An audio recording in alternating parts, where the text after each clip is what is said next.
નમસ્કાર વિદ્યાર્થી મિત્રો, સરસ્વતી ગ્રુપ ઓફ એજ્યુકેશન દ્વારા ચાલતા આ ઈ-લર્નિંગ પ્રોગ્રામમાં હું બ્રિજેશ સાકરેચા ફરી એકવાર આપ સૌનું હાર્દિક સ્વાગત કરું છું.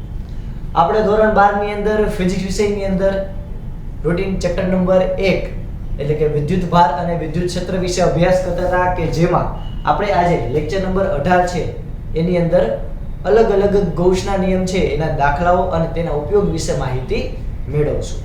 આપણે આગલા 7 લેક્ચરની અંદર ઘણી બધી વસ્તુ જોઈ ગયા.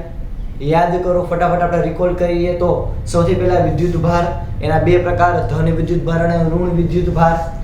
ત્યારબાદ આપણે એના અલગ અલગ ગુણધર્મ જોયા હતા કે ક્યારે બિંદુવત વિદ્યુત ભાર લઈ શકાય, એનું સતત વિતરણ થાય, તેનું ક્વોન્ટમીકરણ એટલે કે Q બરાબર N × E એટલે કે ઇલેક્ટ્રોનની આપલે એ પૂર્ણાંકમાં જ થાય. ત્યારબાદ આપણે જોયું તો કુલંબીય બળ એટલે કે કોઈ પણ બે વિદ્યુત ભાર હોય એની વચ્ચે આકર્ષી કે અપાકર્ષી પ્રકારનું બળ લાગે છે કે જેને કુલમ્બ નામના સાયન્ટિસ્ટે આપણને સારી રીતે માહિતી આપી કે જેને માનમાં આપણે કુલંબીય બળ તરીકે ઓળખીએ છીએ, જેનું મૂલ્ય છે K Q1 Q2 r², કે જ્યાં K એટલે શું છે તો કે સપ્રમાણતાનો અચળાંક, એના બરાબર થાય 1/4πε0. ε0 એટલે શૂન્યાવકાશની પરમિએબિલિટી કે પરમિટિવિટી. ચાલો આગળ આપણે જોયું તો વિદ્યુત ક્ષેત્ર બરાબર F/Q એટલે કે એકમ વિદ્યુત ભાર દીઠ લાગતું બળ. ત્યારબાદ આપણે જોયું હતું ડાયપોલ P એટલે 2A × Q એટલે કે જ્યારે કોઈ ધન વિદ્યુત ભાર અને ઋણ વિદ્યુત ભાર રાખેલો હોય, બે વચ્ચેનું ઓછામાં ઓછું કંઈક અંતર 2A જેટલું લઈ, બરોબર, તો તેને આપણે ડાયપોલની રચના કહેતા હતા. એમાં આપણે વિષુવવૃત્તીય આપણે ડાયપોલ ગોઠવીએ અને એની ડાયપોલથી લંબ કોઈ એક બિંદુ રહેલું હોય, ડાયપોલથી એના મધ્ય બિંદુથી લંબ અંતરે કોઈ બિંદુ રહેલું હોય તો તેના ઉપરના વિદ્યુત ક્ષેત્રનું પણ આપણે મૂલ્ય મેળવ્યું હતું. આપણે આગળ જોયું હતું ટોર્ક એટલે PE sin θ. P એટલે ડાયપોલ, E એટલે વિદ્યુત ક્ષેત્ર અને sin θ એટલે ખૂણો. વચ્ચે એક આપણે ફ્લક્સ રહી ગયું. ફ્લક્સ એટલે તો કે E × A એટલે કે વિદ્યુત ક્ષેત્ર અને ક્ષેત્રફળના સદિશ બંનેનો અદિશ ગુણાકાર, જેને આપણે કહીએ ફ્લક્સ. આગળ આપણે જોયું હતું સતત વિદ્યુતભાર વિતરણની અંદર રેખીય ઘનતા, પૃષ્ઠીય ઘનતા અને કદીય ઘનતા. રેખીય ઘનતા એટલે તો કે એકમ લંબાઈ દીઠ રહેલો વિદ્યુતભાર, પૃષ્ઠીય ઘનતા એટલે એકમ ક્ષેત્રફળમાં રહેલો વિદ્યુતભાર અને કદીય ઘનતા એટલે એકમ કદમાં રહેલો વિદ્યુતભાર. લાસ્ટ લેક્ચરમાં આપણે ગૌસનો નિયમ જોયો હતો કે જેની અંદર આપણે જોયું હતું કે કોઈ પણ વિદ્યુતભાર અહીંયા Q ની પણ phi આવશે, જ્યારે કોઈ સમમિતિ ધરાવતી કોઈ બંધ આકૃતિ હોય તો એમનું ફ્લક્સ જે છે આપણે જોયું હતું કે શૂન્ય થાય. પણ એ કોઈ બંધ આકૃતિમાં કેન્દ્ર ઉપર કે કોઈ એક જગ્યાએ અંદરની બાજુ વિદ્યુતભાર રહેલો હોય તો એમનું ફ્લક્સ કેટલું થશે તો કે Q/ε0. ગૌસના નિયમની અંદર સમમિતિ હોવી જરૂરી છે અને ગૌસના નિયમ છે એને આપણે એપ્લાય કરી શકીએ છીએ બધી જગ્યાએ, પણ એ યુઝફુલ છે એ અમુક જગ્યાએ જ થશે. એટલે તમે બધી જગ્યાએ કરી શકો, પણ આપણે થોડુંક લોજિક કેળવવાનું છે કે કઈ રીતે આપણે ગૌસના નિયમને એપ્લાય કરી શકીએ, કે જેના માટે જ આપણે અહીંયા દાખલાઓ અલગ અલગ કરીશું અને આના પછીનો ટોપિક જે છે ગૌસના નિયમના ઉપયોગ, એ આપણે વિગતવાર અભ્યાસ કરશું. ચાલો જોઈએ ઉદાહરણ નંબર 1.12. તો આપ સ્ક્રીન ઉપર રકમ જોઈ શકશો. આપણને કીધેલું છે બહુ લાંબી રકમ છે પણ દાખલો હાવ ચંપુ જેવો છે. 4 માર્કમાં 4 વસ્તુ પૂછાઈ શકે, મજા આવી જાય, સાવ સહેલો દાખલો છે. જોઈએ આપણે તો સૌથી પહેલા આપણને કીધેલું છે 1.12 ની અંદર કે એક વિદ્યુત ક્ષેત્ર ધન x માટે એટલે કે ધન x દિશા આપણને આપેલી છે, એના માટે ધન x દિશામાં અને ઋણ x માટે ઋણ દિશામાં એક વિદ્યુત ક્ષેત્ર છે. એટલે અહીંયા ઓબ્વિયસ વાત છે કે આપણને એક નળાકાર આપેલો છે. આગળ તમે રકમમાં જોશો ને તો નળાકારનો ઉલ્લેખ છે. તો આપણે પહેલા એક નળાકાર દોરી લઈએ એટલે સહેલું પડે સમજવામાં, બરોબર ને? ચાલો નળાકાર આપણે દોરીએ પહેલા તો.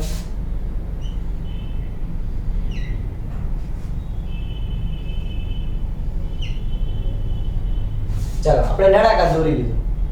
હવે નળાકારમાં તમે જુઓ તો મુખ્ય 3 સપાટી થઈ.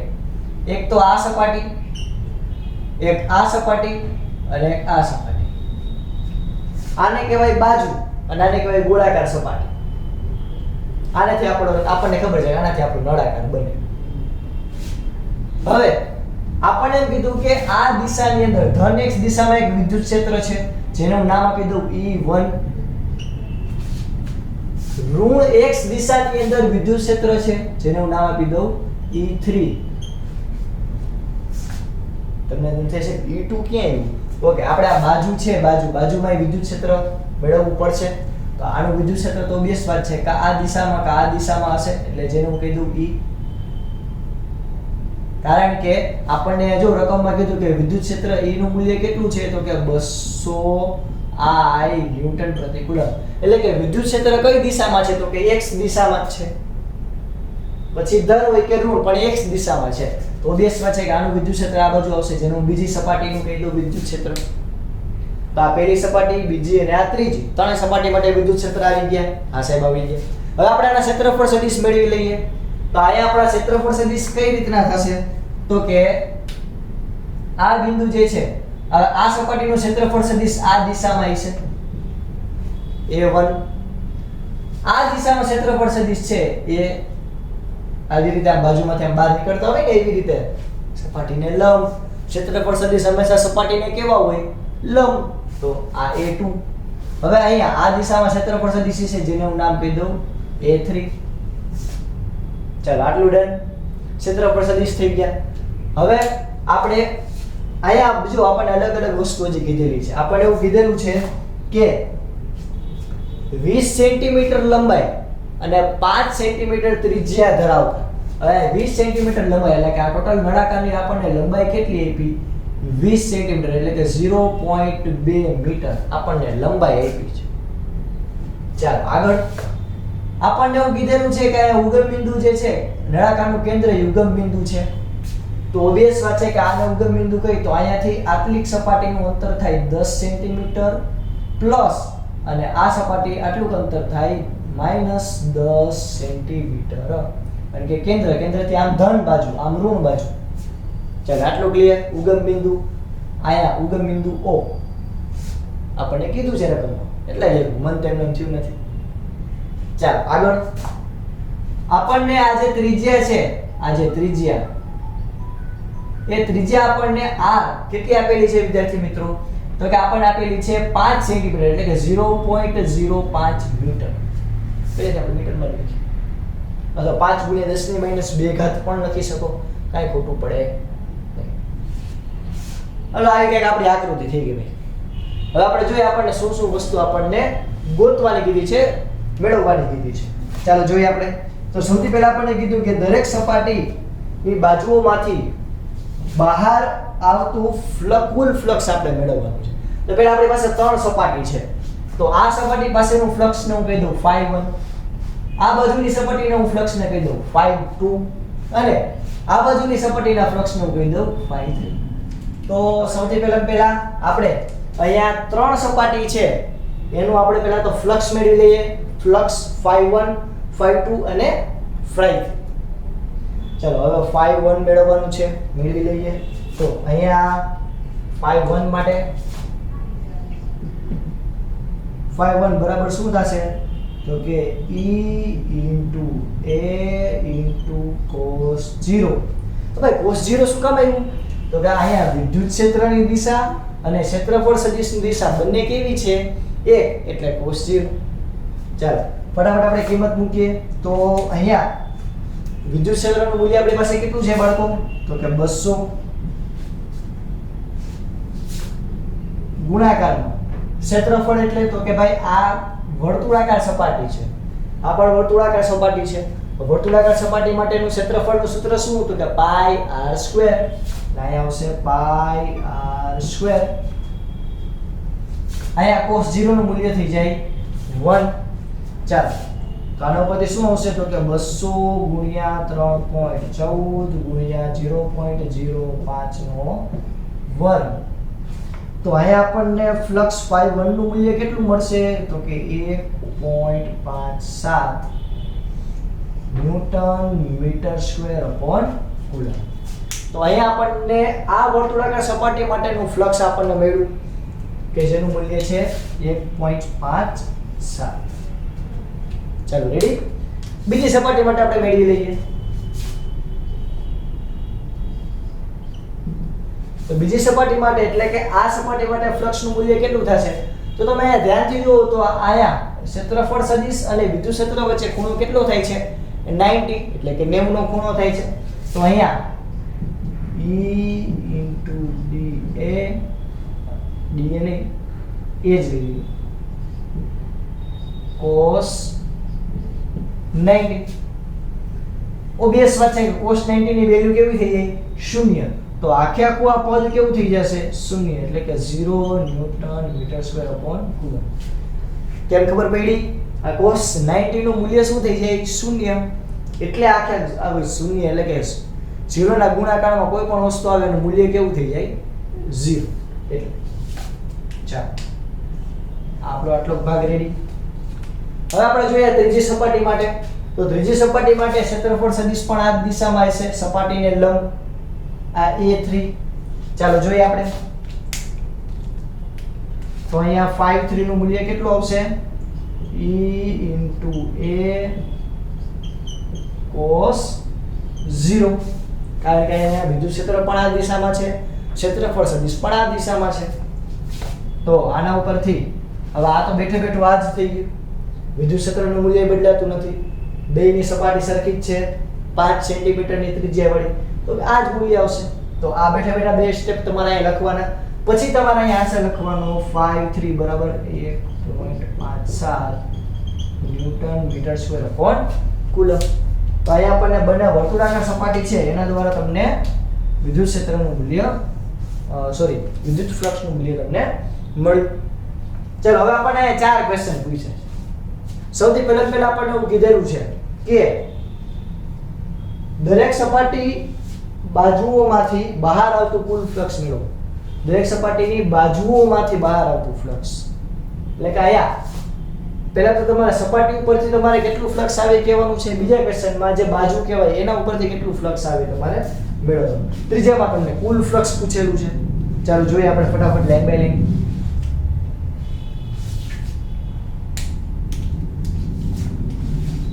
એક ક્વેશ્ચનમાં આપણને કીધેલું છે કે નળાકારની બંને ગોળાકાર સપાટી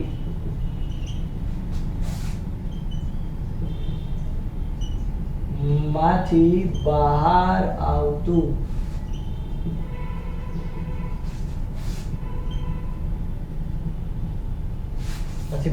ફ્લક્સ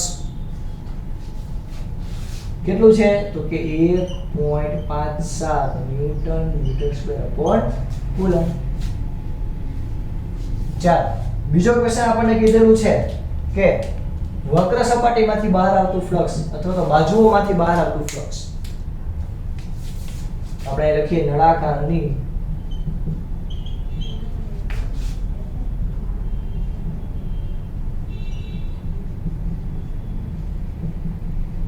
વક્ર સપાટીમાંથી બહાર આવતું ફ્લક્સ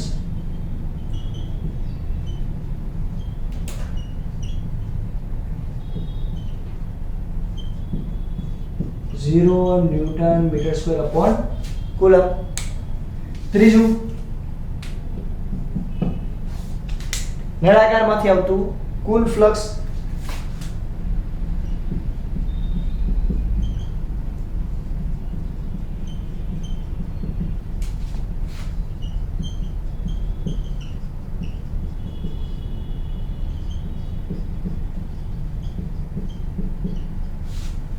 કુલ ફ્લક્સ આપણે મેળવવાનું છે. કુલ ફ્લક્સ 5 ટોટલ કેટલું થશે? તો કે 5 1 + 5 2 + 5 3 ત્રણ ફ્લક્સનો સરવાળો કેટલો થશે? તો કે 1.57 + 0 + 1.57. તો આપણને 5 ટોટલ ની વેલ્યુ કેટલી મળી વિદ્યાર્થી મિત્રો? તો કે 3.14 newton metre square upon coulomb. તો અહીંયા આપણને ટોટલ ફ્લક્સ મળી. હવે હજી ચોથું ડી. એમાં આપણને એવું કીધેલું છે ચોથા કે આ નળાકારની અંદર રહેલો કુલ વિદ્યુતભાર મેળવો. હવે તમને એમ થાય સાહેબ નળાકારની અંદર વિદ્યુતભાર રહેશે? હા, કારણ કે આપણે યાદ કરો છોકરાઓ, આપણે એવું કીધું હતું કે જ્યારે કોઈ પણ આવી રીતે બંધ વક્ર હોય, જેમ કે વાયડો કે કોઈ આવી રીતે નળાકાર હોય, કોઈ આવી રીતે ગોળો હોય, કોઈ ત્રિકોણ હોય, એવી બંધ આકૃતિ હોય તો એમાંથી જે ફ્લક્સ બહાર નીકળે એ કેવું હોય? શૂન્ય. પણ આ જોજો ફ્લક્સનું મૂલ્ય શૂન્ય થાય છે ટોટલ ફ્લક્સનું મૂલ્ય? ના. તો ટોટલ ફ્લક્સનું મૂલ્ય શૂન્ય ક્યારે ન થાય? તો કે આ દરેક સપાટીની અંદર જો કોઈ વિદ્યુતભાર રહેલો હોય તો એનું મૂલ્ય શૂન્ય ન થાય, પણ કેટલું થાય? Q/ε0. આ તમને ખબર છે, બરાબર? તો અહીંયા કુલ ફ્લક્સ શૂન્ય થતો નથી, એનો મતલબ એમ કે નળાકારમાં એવું જરૂરી નથી કે મધ્યમાં વચ્ચે જ, પણ નળાકારની અંદર વિદ્યુતભાર કંઈક રહેલો હોય છે. કુલ વિદ્યુતભાર આપણે કહેવાનું છે. તો અહીંયા કુલ ફ્લક્સ phi બરાબર કેટલું થાય? Q/ε0. અહીંયા કુલ વિદ્યુતભાર Q મેળવવાનો છે, તેના ઉપરથી Q બરાબર શું લખી શકું? 5 × ε0. તો કુલ વિદ્યુતભાર Q નું મૂલ્ય કેટલું થશે? તો કે 5 એટલે કેટલું મેળવ્યું? 3.14. ε0 એટલે 8.854 × 10⁻12. ચલો આનો સાદું રૂપ એટલે તમને વિદ્યુતભારનું મૂલ્ય કંઈક એવું મળશે 2.78 × 10⁻11 કુલમ. આઈ થિંક એવું કંઈક મળે છે. યસ, બરાબર.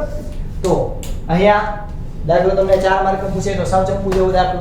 સૌથી પહેલા તમારે ત્રણેય સપાટીમાંથી ફ્લક્સ મેળવી લેવાનું, પછી બંને વક્ર સપાટી માફ કરશો ગોળાકાર સપાટીમાંથી આવતું ફ્લક્સ, વક્ર સપાટીમાંથી આવતું ફ્લક્સ, ત્રીજું ટોટલ ફ્લક્સ, અને ચોથું તો કે કુલ વિદ્યુત. ઓકે વિદ્યાર્થી મિત્રો, ચાલો ફટાફટ પહેલા આટલું લખી દઈએ.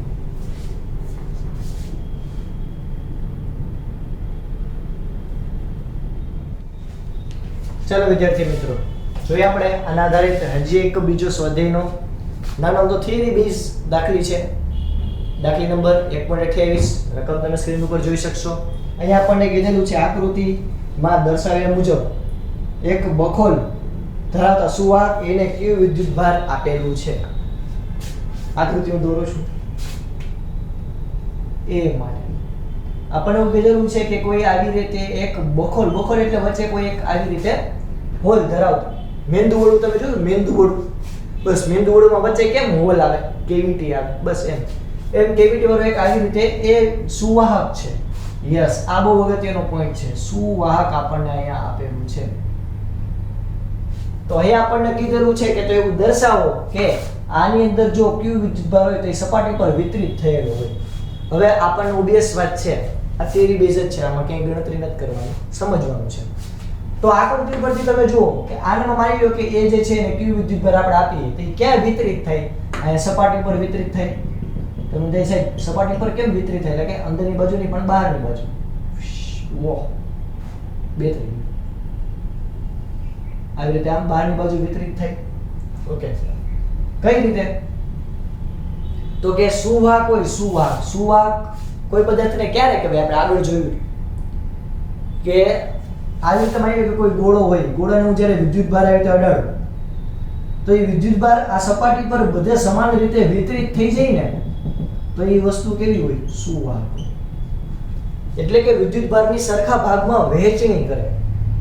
જ્યારે અવાહક કોને કહેવાય? તો કે માની લો કે મેં કોઈ વિદ્યુતભાર વાળો સળિયો છે કોઈ ગોળાને આપ્યો તો એ અહીંયા જ રહ્યો, અહીંયા ધન વિદ્યુતભાર રહ્યો, આવી રીતે ક્યાંય સપાટી પર બીજે વિતરિત ન થયો, તો આને આપણે કહેતા હતા અવાહક.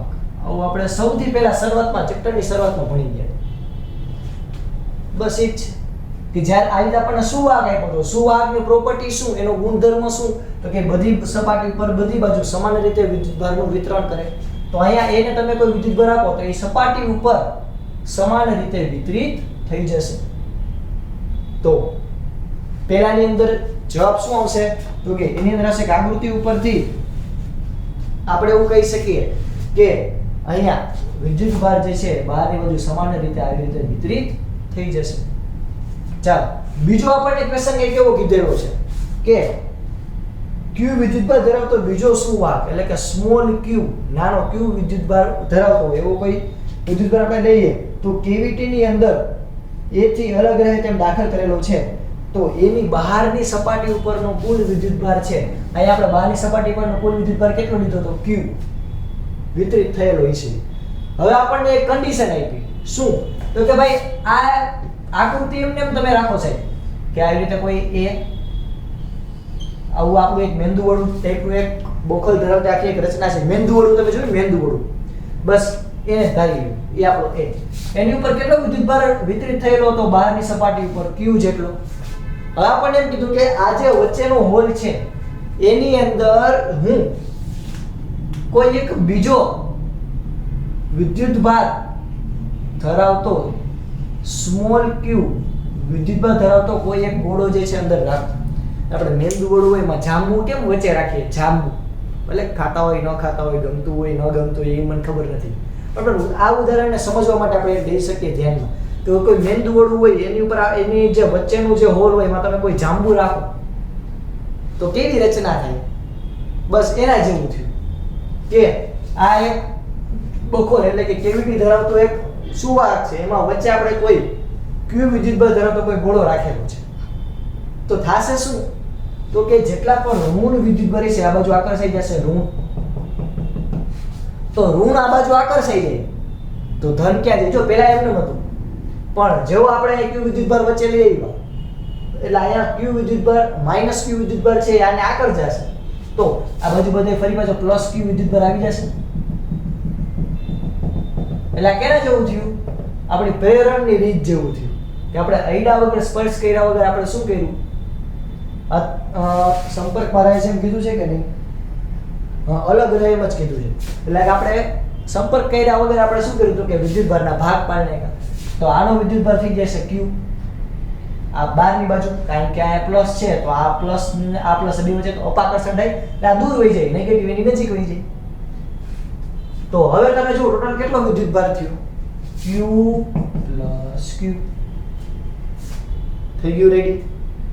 ઓકે, ત્રીજો આપણને એક ક્વેશ્ચન એવો કીધેલો છે સી કે આ જે આખી રચના છે ને તમારે પ્રબળ વિદ્યુત ક્ષેત્રથી બચાવવી હોય તો દૂર કરવી હોય તો એમ જ કીધેલું છે. હા, પ્રબળ સ્થિત વિદ્યુત ક્ષેત્રોથી બચાવવું હોય તો શું કરવાનું, તો કે ઓબિયસ વાત છે કે એનું શિલ્ડિંગ નાખવાનું. એટલે કે આને આપણે શું કરવાનું તો કે આ ઉપકરણને ધાતુના કવચ છે એની અંદર મૂકી દેવાનું.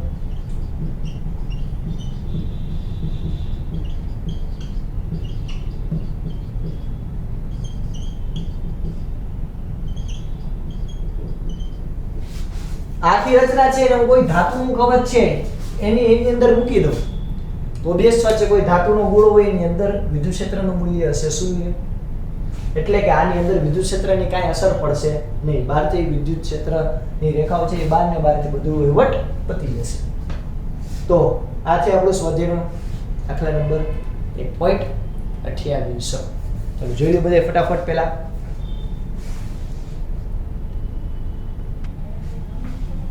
ચાલો આપણે ફરી પાછા એકવાર ગાઉસનો નિયમ છે એ ફટાફટ આપણે રિકોલ કરી લઈએ. તો સૌથી પહેલા આપણને ખબર હોવી જોઈએ કે વિદ્યુત ક્ષેત્ર અને ક્ષેત્રફળ સદિશ છે આ બંધ પૃષ્ઠ હોય એના માટે આપણે કહીએ તો એના માટે q/ε0 આના જેટલું, એટલે કે q એને ગુણાકારમાં 1/ε0 ના ભાગનું થાય. આનો ઉપયોગ ગાઉસના નિયમનો ઉપયોગ ક્યાં થશે તો કે વિદ્યુત ક્ષેત્ર કોઈ પણ સપાટીનું શોધવા માટે આપણે ગાઉસના નિયમનો ઉપયોગ કરવામાં આવે છે. ગુરુત્વાકર્ષણ માટે પણ આ ઉપયોગી છે. એટલે કે એક પ્રકારને કહી શકો કે આ ગાઉસનો નિયમ છે એ બધા પ્રકારના સંરક્ષિત બળ માટે આનો તમે ઉપયોગ કરી શકો છો. જેમ કે આપણે ઉદાહરણ તરીકે લઈએ ફ્લક્સ ϕ બંધ સપાટી અંદર E × ds, એટલે કે વિદ્યુત ક્ષેત્ર અને ક્ષેત્રફળ સદિશ છે એનો અદિશ ગુણાકાર કેટલો થશે તો કે અંદર રહેલો વિદ્યુતભાર એના છેદમાં ε0. આના બરાબર તમે એમ પણ લખી શકો કે 4πk, k એટલે સપ્રમાણતાનો અચળાંક 9 × 10⁹ q in એટલે કે અંદર રહેલો વિદ્યુતભાર. જો તમે આને ગુરુત્વીય ક્ષેત્રમાં લાગુ પાડો કે ગુરુત્વીય ફ્લક્સ, તો ગુરુત્વીય ફ્લક્સ મેળવવા માટે તો કે ગુરુત્વીય ક્ષેત્ર એને ગુણ્યા ક્ષેત્રફળ સદિશ અને એનું તમે બંધ સપાટીની અંદર તમે એનું સંકલન કરો તો એ રીતે પણ તમને ફ્લક્સ મળે. અથવા 4πgm, g એટલે તો ગુરુત્વાકર્ષીય સાર્વત્રિક અચળાંક એને ગુણ્યા m એટલે દળ. ગાઉસિયન સપાટી છે એ આપણે ધારવાની આવશે. તમને કોઈ એક ઘટના કહી દેશે કે કોઈ સળિયો હોય કે કોઈ ગોળાકાર આખી આકૃતિ આપી દે, તમને એનું અંદર કુલ ફ્લક્સ કે કોઈ વિદ્યુત ક્ષેત્ર મેળવવાનું કે તમે કઈ રીતે મેળવી શકો? તો કે ગાઉસિયન સપાટી એટલે તમારે એક આભાસી બંધ સપાટી ધારવાની. ફોર એક્ઝામ્પલ તમને કોઈ એક આટમ સળિયો આપી દે અને એમ કે આ સળિયાનું તમારે વિદ્યુત ક્ષેત્ર મેળવવાનું, પછીનો ટોપિક જે છે એ એક ઉદાહરણ તરીકે સમજાવું છું. તો તમારે આની બહાર એવું ધારી લેવાનું કે એક નળાકારની અંદર છે, તો તમે આવું ધાર્યું તો એટલે કે આભાસી બંધ સપાટી તમારે ધારવાની, એને કહેવાય ગાઉસિયન સપાટી. હવે એક્ઝામ્પલ તરીકે આપણે ગોળો કે કોઈ બિંદુ વિદ્યુતભાર લઈએ તો એના માટે ગાઉસિયન સપાટી તરીકે શું થશે? તો કે ગોળો r અંતર રહેલો હોય તે, તો આના માટે તમે E × ds આ તમે કઈ રીતે મેળવી શકો છો કે E × 4πr². જો આને તમે કોઈ માની લો કે નળાકાર કે કોઈ તમે તારની વાત કરતા હોય તો એના માટે હું શું કરી શકું? તો કે એની કઈ આકૃતિ આવી થશે નળાકાર. તો એના માટે આપણે E × ds કઈ રીતે કરી શકીએ? તો કે E × 2πrl વિદ્યુત ક્ષેત્ર એને ગુણ્યા ક્ષેત્રફળ બેનો ગુણાકાર. બીજી એક ખાસ કન્ડિશન આપણે જોઈએ ત્યાં સુધી શું? તો કે જ્યારે કોઈ પણ તમને પૃષ્ઠ આપેલું છે એની બહાર વિદ્યુતભાર હોય તો ફ્લક્સનું મૂલ્ય શૂન્ય. જો એની એકદમ બરોબર મધ્યમાં હોય તેના બે ભાગ કરે અર્ધવર્તુળ થયું તો Q/2ε0. આપણે આ રીતે સમઘનમાં ને એમાં આપણે ભણ્યા હતા.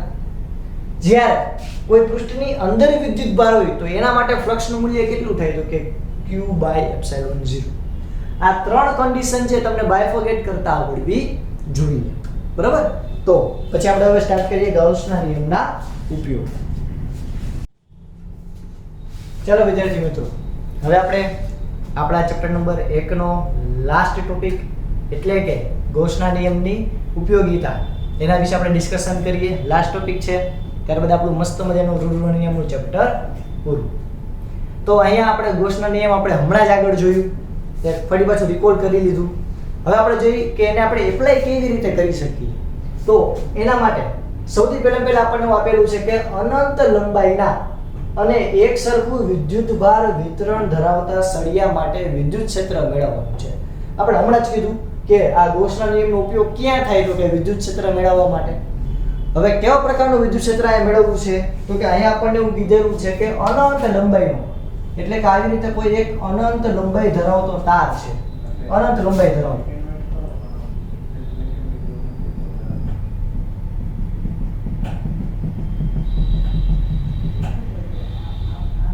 અને એક સરખું વિદ્યુતભાર વિતરણ ધરાવતો.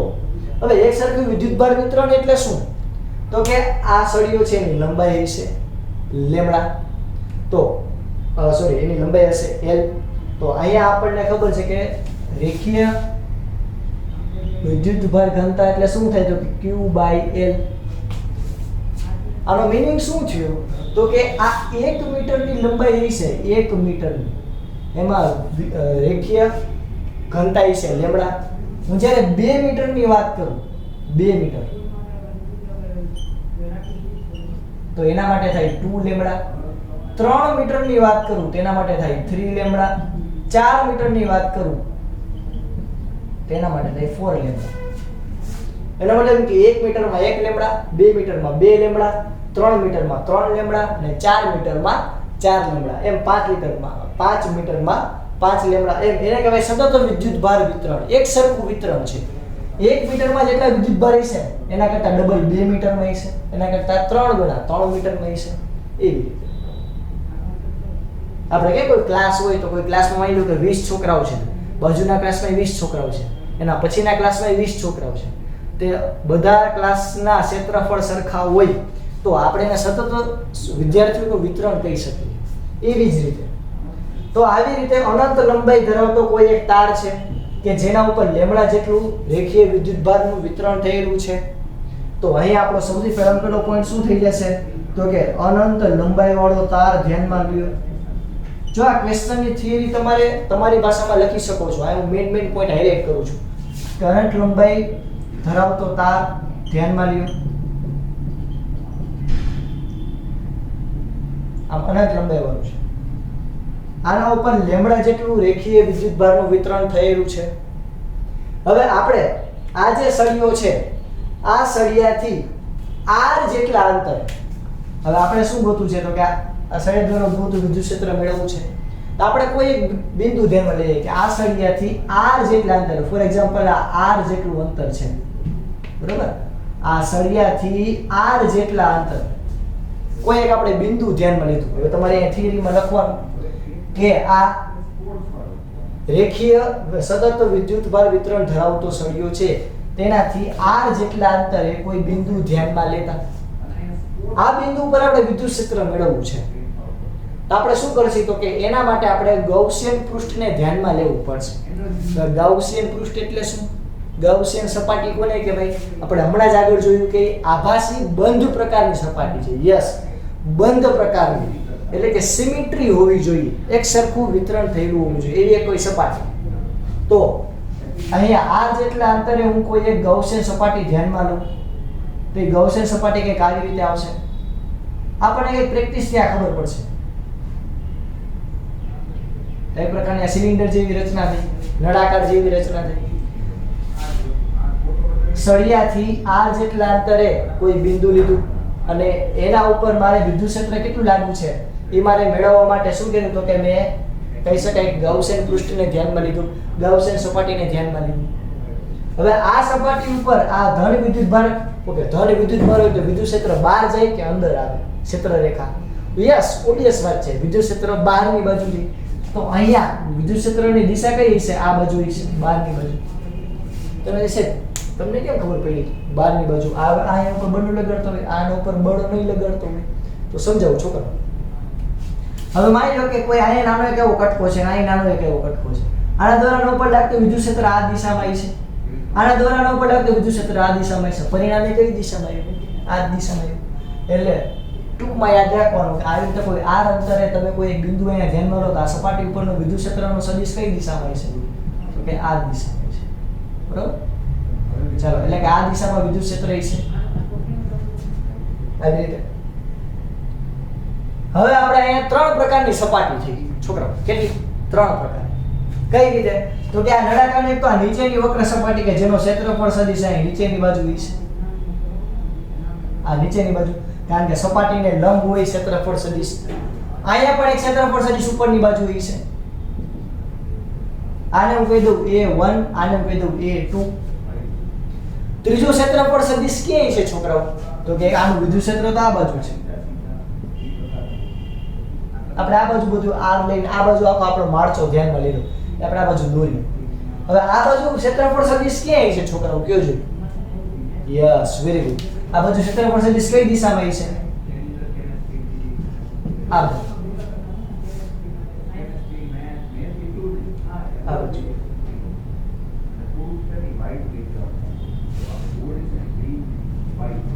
તો અહીંયા આ ક્ષેત્રફળ સદિશ થયો અને આ વિદ્યુત ક્ષેત્ર થયું. આટલું રેડી. અહીંયા આપણે ત્રણ પ્રકારની સપાટી આવશે. કઈ કઈ? ગૌસિયન પૃષ્ઠમાં આ બાજુનું ક્ષેત્રફળ સદિશ, આ બાજુનું ક્ષેત્રફળ સદિશ અને આ ગૌસિયન પૃષ્ઠમાં જે આ વક્ર સપાટી નળાકાર તરીકે આપણે નળાકારનો દાખલો કર્યો તો યાદ હોય તો આ એની વક્ર સપાટી દ્વારા દોરો ક્ષેત્રફળ સદિશ, જેને હું કહી દઉં E3. ચાલો, હવે આપણે ટોટલ ફ્લક્સ પહેલા તો કેટલું છે એ આપણે મેળવવું છે. ઓકે, જોઈએ આપણે. તો ધારો કે આ આખા જે નળાકાર છે, આ નળાકારની આપણે લંબાઈ લઈ લઈએ L. ગૌસિયન પૃષ્ઠ છે, આપણે ધારવાનું છે તો L લઈ લીધી લંબાઈ. ચાલો, હવે આ ત્રણેય સપાટીમાંથી ફ્લક્સ નીકળશે.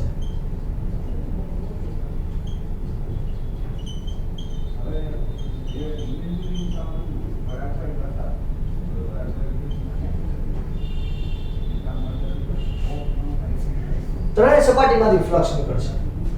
તો એ ફ્લક્સનું મૂલ્ય શું થશે? તો કે આ એક પ્રકારનો નળાકારમાંથી નીકળતું ફ્લક્સ થયું. તો કે આપણે ટોટલ નળાકારમાંથી કેટલું ફ્લક્સ નીકળશે એ આપણે ગોતવું છે. એટલે phi ટોટલ કેટલું હશે વિદ્યાર્થી મિત્રો? તો કે phi1 plus phi2 plus phi3. એટલે કે આના દ્વારા જે વિદ્યુત ક્ષેત્ર, સોરી, આના દ્વારા ફ્લક્સ નીકળે તે, આના દ્વારા ફ્લક્સ નીકળે તે અને આ સપાટી દ્વારા ફ્લક્સ નીકળે. ચાલો જોઈએ આપણે ફટાફટ. તો 5 ટોટલ આના બરાબર શું થશે? તો કે સંકલનો E into dA આપણે નામ એવો ક્ષેત્રફળ સદિશ લીધો. cos આયા વિદ્યુત ક્ષેત્ર આ દિશામાં છે, આ દિશામાં, એટલે વિદ્યુત ક્ષેત્ર કહી શકાય કે આ દિશામાં છે. સોરી, તો વિદ્યુત ક્ષેત્ર અને ક્ષેત્રફળ સદિશ વચ્ચેનો ખૂણો કેટલો થયો? 90 નો. અહીંયા શું આવશે? cos 90 પ્લસ આ 5 એટલે કે આ બીજા દ્વારા. હવે આમાં પણ તમે જો ક્ષેત્રફળ સદિશ નીચેની બાજુ, વિદ્યુત ક્ષેત્ર આ બાજુ, બે વચ્ચેનો ખૂણો થાય 90 નો. તો બીજી સપાટી માંથી પણ ઉદ્ભવતું વિદ્યુત ક્ષેત્ર કેટલું હશે? આટલું. E dA cos 90. અરે યાર, અહીંયા એ પણ કહી ગયો તો ચાલે, પણ આ તો સંકલન નહીં રહ્યું એટલે d જ લખો ને. ચાલો, પ્લસ ત્રીજી સપાટી દ્વારા જે ઉદ્ભવતું વિદ્યુત ક્ષેત્ર છે કેટલું હશે?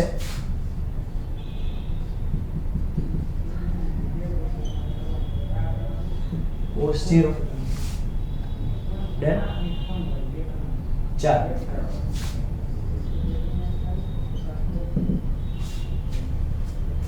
કારણ કે આ ક્ષેત્રફળ સદિશ અને વિદ્યુત ક્ષેત્ર બંને એક જ દિશામાં હોવાથી બે વચ્ચેનો ખૂણો 0. ત્રીજા ફ્લક્સ માટે, આ ત્રીજી સપાટી માટે વાત કરી. ચલો, પેલા બેનું તો મૂલ્ય કેવું થઈ જશે? 0 પ્લસ 0. હવે આના માટેની આપણે વાત કરવી છે, તો અહીંયા એક જ સપાટી રહી ગઈ. E dA cos 0. cos 0 ની વેલ્યુ થાય 1. હવે આ નળાકારની કહી શકાય કે ક્ષેત્રફળ માટેનું સૂત્ર શું થાય? નળાકારના ક્ષેત્રફળ 2πrl, તો કે E into 2πrl. અને હમણાં જ આપણે જોયું હતું, જે રિકોલ કર્યું હતું ગાઉસિયન પૃષ્ઠ, એમાં. ચાલો, આટલું રેડી. 5 ટોટલ. કુલ ફ્લક્સ કેટલું હશે? તો કે Q/ε0. કારણ કે કોઈ પણ ગાઉસિયન પૃષ્ઠની અંદર કોઈ વિદ્યુતભાર રહેલો હોય તો વિદ્યુત ક્ષેત્રનું મૂલ્ય Q/ε0. અરે યાર, કિસ્સો તમે યાદ કરો, આપણે હમણાં જે યાદ કર્યો હતો કે આવી રીતે કોઈ પૃષ્ઠ હોય, ગાઉસિયન પૃષ્ઠ, એમાં કોઈ ગમે ત્યાં અંદર વિદ્યુતભાર રહેલો હોય તેનું મૂલ્ય કેટલું થાય ફ્લક્સનું? તો કે Q/ε0. યાદ છે? બસ એ જ કિસ્સો છે અહીંયા. અહીંયા શું આવ્યું? તો કે E into 2πrl. હવે અહીંયા રેખીય વિતરણ લેમ્બડા બરાબર શું થાય? Q/L. આના ઉપરથી હું Q બરાબર શું લખી શકું? લેમ્બડા into L લખી શકું. અહીંયા હું લેમ્બડા into L એના છેદમાં ε0 બરાબર અહીંયા શું થઈ જાય? E into 2πrl. Okay, L cancel. અહીંયા આપણને વિદ્યુત ક્ષેત્રનું મૂલ્ય કેટલું મળ્યું વિદ્યાર્થી મિત્રો? તો કે λ/2πε0r.